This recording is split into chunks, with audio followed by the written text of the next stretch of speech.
Muito cuidado amanhã, porque é o dia em que nós vamos descobrir o tamanho do estrago que essa guerra comercial causou na economia americana em abril, principalmente na inflação. Vou estar falando disso nesse vídeo, vou estar atualizando a análise gráfica do Bitcoin, que subiu bastante nos últimos dias, mas agora parece estar corrigindo. Também vou estar atualizando a análise dos eventos macroeconômicos que fizeram o mercado ficar bastante agitado hoje.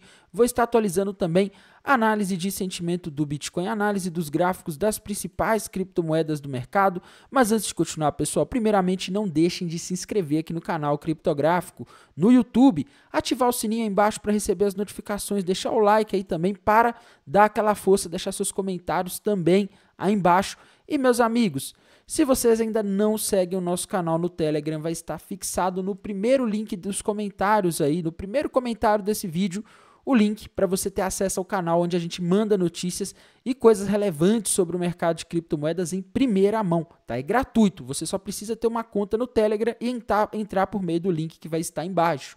Dito isso, pessoal, vamos aí falar do que está acontecendo com o Bitcoin nos últimos dias, né? Em termos de gráficos, tá? Bitcoin no final de semana, né, nos últimos dias ele já atingiu o alvo, né? Conforme eu já falei várias vezes aí nos últimos dias, tá? O Bitcoin tinha um alvo ali que estava na região de aproximadamente 102. A gente pode até estender para a região dos 104, tá? Porque dependendo de como você projeta esse fundo duplo aqui, o alvo ele pode ficar ali na região dos 104 também.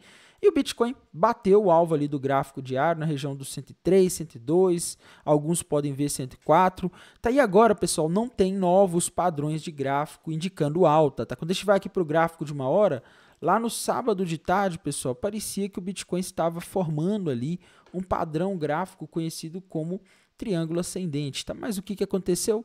Ele acabou falhando. Por quê, meus amigos? É o que eu disse, tá? Tinha que sair algo muito bom do acordo comercial que o Trump iria fazer com a China, tá? E saíram as notícias aí.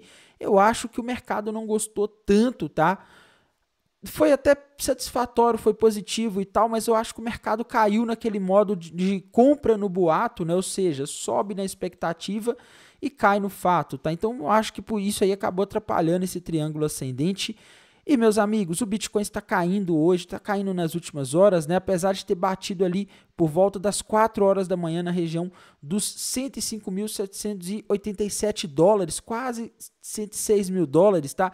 Ele está caindo agora depois de que o acordo comercial foi anunciado. Essa subida, inclusive, aqui foi na hora que o acordo comercial foi anunciado. Eu postei lá no canal do Telegram, pessoal. A notícia saiu em primeira mão, 4 horas da manhã. Eu estava viajando, estava na estrada, vi a notícia e mandei lá no canal do Telegram, tá? E desde então, a gente vê que o Bitcoin, desde que a notícia saiu, ele está caindo, tá? Então, na minha visão, é muito disso. Os investidores compraram no boato e estão vendendo no fato, tá? Isso, pessoal, já é conhecido aí no mercado financeiro. O Warren Buffett, né, que é um dos grandes investidores aí, um dos maiores de todos os tempos, ele já mencionou isso aí em diversos contextos, tá? A lógica de que o mercado ele sobe ali na euforia, alimentado por rumores, né, sobre, por exemplo, uma fusão de uma empresa, um resultado surpreendente de uma empresa. Isso gera compra antes do evento e quando ocorre o mercado que já está caro, os investidores realizam lucro ali depois daquele evento, tá? A gente também já teve o Robert Lucas, que é o Nobel de Economia. Ele é muito conhecido aí por essa teoria de que o mercado antecipa os efeitos esperados de uma notícia, como corte de juros, né, uma nova política, que foi o caso ali das tarifas, e os preços dos ativos acabam precificando, refletindo antes do fato se concretizar, e quando chega o momento ele acaba caindo, tá? Então parece que é disso que estamos diante. E, meus amigos, infelizmente eu não vejo um padrão gráfico aqui agora para fazer uma projeção de preço, mas amanhã a gente vai ter um evento aí que é muito importante, pessoal. Às 9h30 da manhã vai ocorrer a divulgação do dado de inflação do CPI, Índice de Preço ao Consumidor dos Estados Unidos, que nesse momento é de importância extrema, tá? É algo muito importante, mas muito importante mesmo, porque a gente tem que lembrar que as tarifas recíprocas que o Donald Trump colocou sobre a China, elas começaram a valer no mês de abril, no dia 2 de abril, né? E foram tarifas ali que foram subindo e chegaram a mais de 145% para diversos produtos chineses, Tá? Isso, pessoal, provavelmente gerou aí um aumento de inflação nos Estados Unidos. Tá? Aqueles produtos em que há muito estoque, talvez o preço não sobe tão rápido, mas aqueles produtos aí em que talvez você não consegue fazer tanto estoque, né? Produtos que têm um giro mais rápido, ou produtos aí que são perecíveis, né? Como alguns casos de medicamentos ou alguns outros tipos de produtos aí que podem ser perecíveis, a gente acaba tendo aí um aumento de preço, tá? Já que ficou praticamente mais que o dobro para comprar e importar esses produtos da China no mês de abril. Então a gente vai saber amanhã qual foi o efeito, qual o tamanho do estrago. Então o mercado está esperando que na base anual a inflação ao consumidor medida pelo CPI fique em 2,4. O mercado não está esperando uma alteração na base mensal, o mercado está esperando que venha em 0,3 o cheio e o núcleo também, tá? Lembrando que no mês passado, né, no mês de março, no mês de abril, a gente teve a divulgação da inflação de março, que veio ali menos 0,1, tá? Ou seja, tivemos uma deflação. Para esse mês já está esperando aí um crescimento da inflação. Vamos ver, tá? Um alerta que eu faço, se essa inflação amanhã vier mais alta do que o mercado está esperando, que são esses 0,3%, a gente pode ter o mercado começando a ficar pessimista de que o Fed talvez não venha a cortar os juros em julho, tá? Já que se a inflação voltar a subir em função dessa guerra comercial, dessa guerra tarifária, a gente pode ter, sim, o mercado voltando a precificar ali menos cortes de juros para o ano de 2025, tá? O que seria muito ruim para as criptomoedas também. A principal notícia do dia, pessoal, sem dúvidas, foi a notícia que de acordos aí entre China e Estados Unidos, tá? Para quem não sabe, aqui no canal tem uma área aqui que, se você for aqui início do canal, tem uma área de posts, tá? Que antigamente chamava área de comunidade. Lá eu posto as notícias porque nem sempre dá para eu sair fazendo um vídeo ali para falar de algo que acabou de acontecer, né? E, meus amigos, a notícia de hoje, a grande notícia foi de que os Estados Unidos reduziram as tarifas sobre produtos chineses de 145% para 30%, tá? Por um período inicial de 90 dias. Ou seja, isso aqui não é definitivo. Os Estados Unidos podem voltar a subir essas tarifas e, meus amigos, a China também abaixou de 125% para 10% pelo mesmo prazo, tá? Então, nos próximos 90 dias aí, as tarifas aí, eles abaixaram essas tarifas, né? Eu acho que abaixaram mais do que o mercado esperava. O mercado estava discutindo que a tarifa lá nos Estados Unidos poderia cair de 145% para 80%, mas caiu para 30%, que é o patamar que era anteriormente, tá? Então, assim, a gente vê que a situação, ela teve aí uma melhora, né? Já que os dois lados ali, China e Estados Unidos, aceitaram conversar. Isso aí já é um avanço, tá? Num contexto em que ninguém queria recuar, né? Todo mundo estava tentando mostrar força ali. O que eu vejo aqui agora é o seguinte, meus amigos, o problema é esse prazo aqui de 90 dias, tá? Isso aqui eu acho que o mercado não gostou tanto, porque o mercado não gosta de incerteza. E fica essa coisa, será que daqui a 90 dias as tarifas voltam ou não? Tá? Se voltarem de novo, o mercado ele vai começar a ficar numa situação difícil. Inclusive, pessoal, esse fato aqui de a tarifa, existir a possibilidade de a tarifa voltar nos próximos 90 dias, pode fazer com que os empresários americanos que dependem de importar produtos da China, sejam eles matérias-primas ou produtos finais, tentem aí criar um estoque maior, já sabendo que as tarifas podem voltar a qualquer momento. Então eles acabam, nos próximos 90 dias, eles podem acabar comprando mais, o que pode acabar prejudicando ainda mais a balança comercial dos Estados Unidos, tá? Então é algo aí para a gente ter em mente, que a notícia foi boa, mas não foi o melhor dos mundos não, tá? E talvez até por isso que o mercado ele acabou caindo nessa de sobe no boato e cai no fato. Em termos de análise de sentimento, pessoal, a gente continua aí com mais pessoas apostando na queda do que na alta nos últimos dias, tá? O long short ratio ele está ali em 0,92, ou seja, a maioria esmagadora aí apostando na queda do Bitcoin, tá? O Open Interest ele tem caído aí nas últimas horas. Nessa queda do Open Interest aí significa que as posições estão sendo fechadas, talvez não por meio de liquidação, mas pode ser até mesmo porque o pessoal está fechando as posições aí com medo do que vai acontecer no mercado, né? E para mim só vai ser importante aqui olhar para os indicadores do TRDR na hora que a gente tiver o Open Interest subindo, porque a partir daí a gente consegue ter uma noção de direção que o mercado deve seguir, tá? Por enquanto o Open Interest está caindo nas últimas horas. Indo aqui para o mapa de calor da High Block, pessoal, a gente vê liquidez de todo lado, liquidez acima, liquidez abaixo. O ponto aqui acima com maior liquidez é a região dos 106 mil dólares, que o Bitcoin não bateu, mas abaixo a gente tem mais pontos de liquidez, tá? A região ali dos 99.800, 100 mil dólares, região dos 99, tá? São os pontos aí que a gente tem mais liquidez abaixo. Se vai buscar de cima ou de baixo vai depender muito do que o pessoal vai fazer nas próximas horas, mas isso aqui está com uma carinha de que busca abaixo, está com uma cara de que a gente tem mais liquidez para ser consumida abaixo, ou seja, as baleias ganham mais se o mercado cair aí para pelo menos os 99 ali, mil dólares, tá?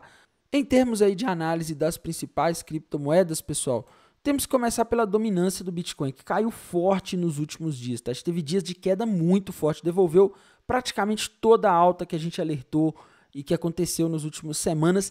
E agora, meus amigos, a gente tem uma situação em que a gente pode aí ver essa dominância corrigida, esse movimento de queda brusco, tá? O mercado caiu muito, pode ser que ele faça um movimento contrário aí, tá? Então, um alerta, tá? Outro gráfico importante de ver, pessoal, o gráfico da Ethereum. A Ethereum subiu bastante nos últimos dias, mas ela chegou ali na região dos 2.600 dólares e tá tendo dificuldade de passar, viu?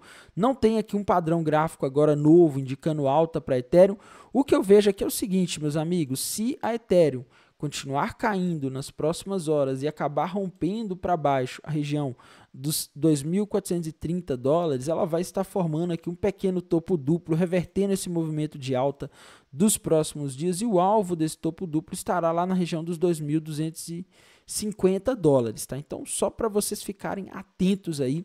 Solana, meus amigos, Solana está na mesma, tá? Se a Solana romper para baixo a região dos 170 dólares, ela vai formar um topo duplo, e se isso acontecer, o alvo para a Solana vai estar ali na região de aproximadamente 157 dólares, tá? E outra moeda aí, pessoal, importante, a ADA Cardano subiu também bastante nos últimos dias. Agora a gente não tem padrões gráficos novos indicando alta para Cardano, ela já bateu os alvos que ela tinha aí de alguns padrões de alta. Se a gente olhar aqui para o gráfico dela, ela parece também estar prestes a formar um topo duplo. Se ela rompeu 78 centavos para baixo, aí, meus amigos, a Cardano pode formar um topinho duplo aqui numa hora, com alvo ali na região de 72 centavos, tá? Outra moeda importante, BNB, pessoal, BNB subiu forte nos últimos dias aí, várias notícias interessantes aí sobre a Binance, e agora o caso da BNB é igual das outras, tá? A gente tem que ficar de olho na região de suporte, aqui no caso da BNB dos 650 dólares, porque se ela romper isso daqui para baixo, meus amigos, aí ela pode desandar, ela pode voltar ali a testar os 610, tá? XRP não tem padrão gráfico formado até agora, confirmado, mas se romper ali para baixo a região dos 2 dólares e 42 centavos, ela vai formar ali um topo duplo, tá? E aí ela pode descer até a região dos 2 dólares e 25 centavos.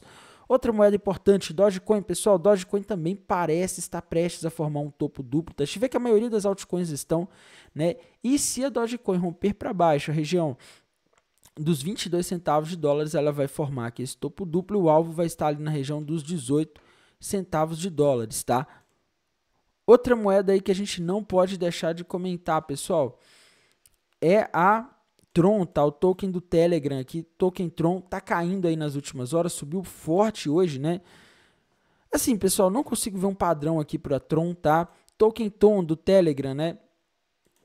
Não tô conseguindo aqui também ver um padrão confirmado aí nos últimos dias. Nas últimas horas, sim, tá? Nas últimas horas ele rompeu para baixo ali, um topinho duplo, parece estar rompendo e fazendo pullback. Agora, se a gente fizer aqui uma projeção de alvo para esse token, a gente teria alvo lá na região dos 3 dólares e 5 centavos. Então tá correndo risco aí de correção, tá? Avax, meus amigos, parece que está na mesma situação, prestes a romper para baixo a região ali dos 24 dólares. Se romper, aí ela vai formar um topinho duplo no gráfico de uma hora, com alvo ali na região de aproximadamente 22 dólares e 46 centavos. Aave também parece estar aí numa situação similar, né? Só que a Aave ela está um pouco mais forte, tá? Ela não confirmou nada ainda, e o alvo para ela está ali na região de aproximadamente 245. Eu acho que ela só vai ali naquele alvo se o mercado ficar estável nos próximos dias, tá? Pendle, meus amigos, Pendle também parece estar formando um padrão de reversão aqui. Quando a gente vai para o gráfico de uma hora, a gente consegue ver aqui um ombro cabeça-ombro, né? Um padrão que normalmente reverte uma tendência de alta para uma tendência de baixa. Se a gente fizer aqui um desenho de projeção para saber até onde a pêndulo pode cair após a formação desse padrão, a gente tem alvo para ela lá nos 3 dólares e 38 centavos, tá? Outra moeda importante, SUI, meus amigos. SUI tá andando de lado, tá? Não consigo ver padrões novos aí para SUI por enquanto.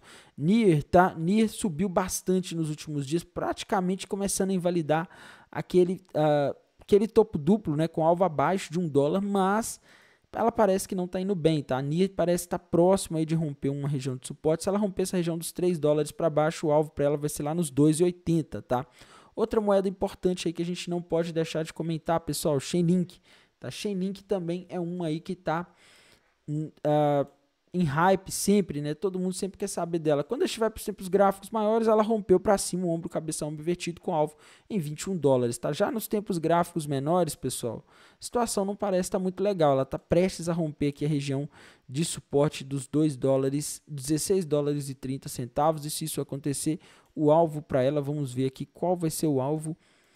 A gente vai ter alvo para ela lá na região de aproximadamente 15 dólares e 25 centavos. E pessoal, por esse vídeo é isso.